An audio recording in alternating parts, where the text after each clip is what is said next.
A controversial idea from the start, trying 9/11 suspects in the civilian court in the city where the Twin Towers crumbled over 8 years ago.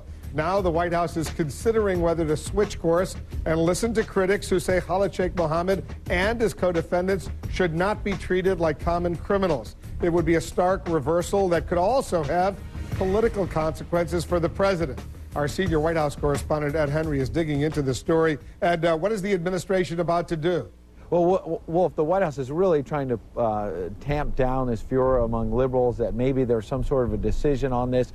Maybe there's a flip-flop that's imminent. I just spoke to a White House official who said, look, no final decision has been made, and that they think this decision process is going to take weeks now. It's not imminent. It's not coming down very quickly. But the fact remains that the private signals that we're getting is that this White House is headed towards using the military tribunal system to try these 9/11 terrorist suspects, a system that candidate Barack Obama called flawed and said he would reject as president. And just a few months ago, his Attorney General, Eric Holder, insisted that these suspects would be tried in New York in civilian court.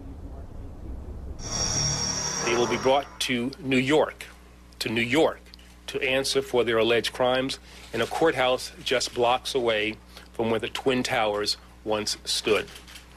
I am confident in the ability of our courts to provide these defendants a fair trial, just as they have for over 200 years. And what would be the fallout if there was such a dramatic shift in course by the administration?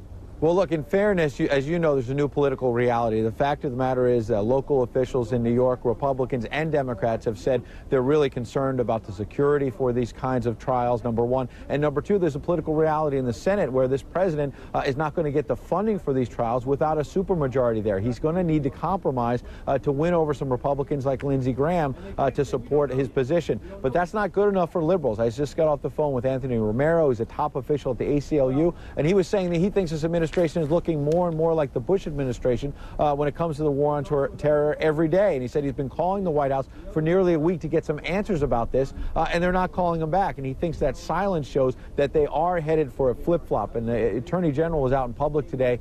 He did not talk about this, but alluded to the controversy when he got some applause. He said it's nice to get a standing ovation, especially today. He knows full well that this is a big political firestorm that's brewing, Wolf. Ed Henry will stay on top of it for us. Thank you.